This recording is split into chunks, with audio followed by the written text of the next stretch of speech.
يدا أبي لهب وتب ما أغنى عنه ماله وما كسب سيصلى نارا ذات لهب وامرأته حمالة الحطب في جيدها حبل من مسد قل هو الله أحد الله الصمد لم يلد ولم يولد ولم يكن له كفوا أحد قل هو الله أحد الله الصمد لم يلد ولم يولد ولم يكن له كفوا أحد بسم الله الرحمن الرحيم قل هو الله أحد الله الصمد لم يلد ولم يولد ولم يكن له كفوا أحد الله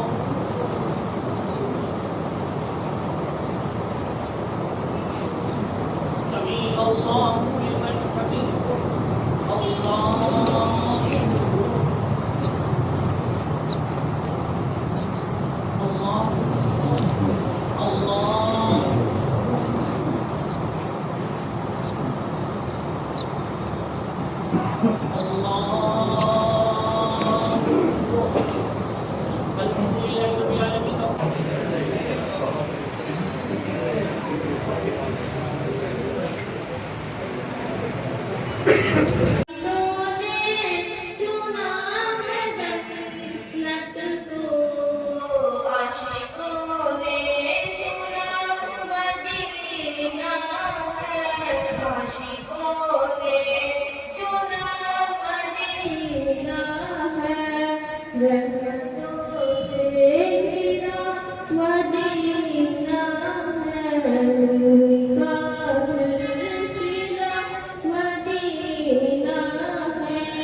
اللهم صل على سيدنا ومولانا محمد معذب الجود والكرم واليه الكرام وابنه الكريم وبارك وسلم صلاة وسلاما عليك يا رسول الله صلی اللہ علیہ وسلم. اپنی بات کو شروع کرنے سے پہلے بہتر خدا نے بنایا نہیں ان کا ثانی ہے بے مثل رتبہ میرے مصطفیٰ کا ہے بے مثل رتبہ میرے مصطفیٰ کا. اللہ رب العزت نے شان جو عظمت جو بلندی اپنے محبوب کو دی وہ مخلوق میں کسی کو نہیں. جو عظمت بلندی آپ اگر غور و فکر کریں تو اس زمین کے اوپر اسی آسمان کے نیچے بڑے بڑے بادشاہوں نے جنم لیا, ایسے ایسے لوگوں نے جنم لیا جن کی حکومت اس پوری زمین پر. لیکن تاریخ کو آپ اٹھا کر دیکھیں گے تو آپ کو پتہ چلے گا بڑے سے بڑا بادشاہ ہو اس کی بارگاہ کے حاضری کے اصول رول قانون کسی نہ کسی انسان نے بنائے. آپ دیکھیں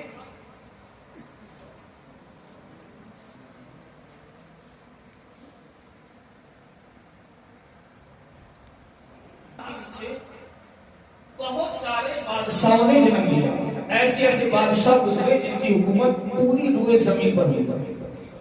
لیکن اب تاریخ کو اٹھا کر دیکھیں گے تو آپ کو پتہ چلے گا کتنا ہی بڑا بادشاہ ہو اس بادشاہ کی بارگاہ کے حاضری کے اصول کسی نہ کسی انسان نے. کہ آپ کو بادشاہ کی بارگاہ میں دربار میں حاضر ہونا ہے تو آپ کے کھڑے ہونے کی کیفیت یہ ہو, آپ کے گفتگو کرنے کی کیفیت یہ ہو, آپ کے سوال کرنے کا انداز یہ ہو, کسی نہ کسی انسان نے بنایا. لیکن اسی زمین پر ایک بادشاہ ایسا گزرا ہے جس کی بارگاہ کے حاضری کے اصول رول قانون کسی انسان نے نہیں بلکہ خالق کائنات نے. اور وہ بادشاہ ہمارا تمہارا نہیں.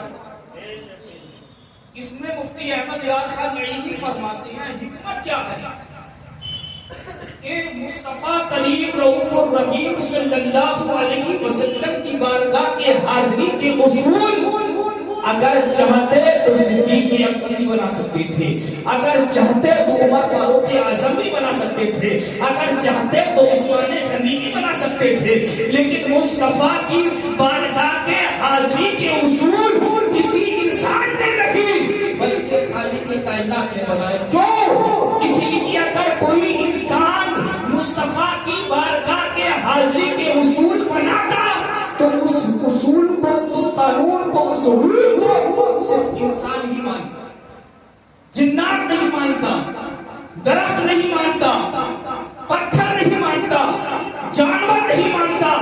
یہی وجہ ہے کہ اگر مصطفیٰ درخت کو اشارہ کر رہے ہیں تو مصطفیٰ درخت کا اشارہ، درخت جو ہے مصطفیٰ کا اشارہ پا کر مصطفیٰ سے درخت کلام کر رہا ہے۔ اگر مصطفیٰ پتھر کو اشارہ کر رہے ہیں تو پتھر مصطفیٰ سے کلام کر رہا ہے۔ اگر مصطفیٰ کسی جانور کو اشارہ کر رہے ہیں تو وہ جانور مصطفیٰ کی بارگاہ میں سجدہ کر رہا ہے۔ تو سب جانتے ہیں کہ مصطفیٰ کی بارگاہ سے بھاگنا اللہ کی نافرمانی کا، یہی وجہ ہے کہ اگر مسلمان دو ٹکڑوں میں تقسیم ہو رہا ہے۔ سب جانتے ہیں کہ مصطفیٰ کی بارگاہ کے حاضری کے اصول کسی انسان نے نہیں بلکہ خالق کائنات نے بنائے۔ اس لیے اس کائنات کا ذرہ ذرہ مصطفیٰ کی عظمت کو جانتا ہے، جانور مصطفیٰ کی عظمت کو جانتا ہے، انسان مصطفیٰ کی عظمت کو جانتا ہے، درخت مصطفیٰ کی عظمت کو جانتا ہے، حجر مصطفیٰ کی عظمت کو جانتا ہے، سورج مصطفیٰ کی عظمت کو جانتا ہے، چاند مصطفیٰ کی عظمت کو جانتا ہے۔ اب اگر کوئی 5 فٹ کا انسان مصطفیٰ کی شان میں توہین کرے، گستاخی کرے تو پتہ کیا چلا کہ وہ انسان جانور سے زیادہ بڑھتا ہے۔ قرآن خود کہتا ہے سبحان اللہ، سبحان اولئک کالانعام، تمہارے لوگ جانوروں کی طرح، اور وہیں پر کہتا بل ہم اضل، بلکہ ان سے بھی زیادہ بدتر۔ تو مصطفیٰ کریم رؤوف الرحیم صلی اللہ علیہ وسلم کی حاضری کے اصول کسی انسان نے نہیں بلکہ خالق کائنات نے بنایا۔ کیا بنایا؟ اے لوگوں، میرے نبی کا کلمہ پڑھنے والوں سنو، جب تم میرے نبی کی بارگاہ میں آؤ تو آپ کے بات کرنے کا انداز یہ ہو، یا ایھا الذین آمنوا لا ترفعوا اصواتکم فوق صوت النبی،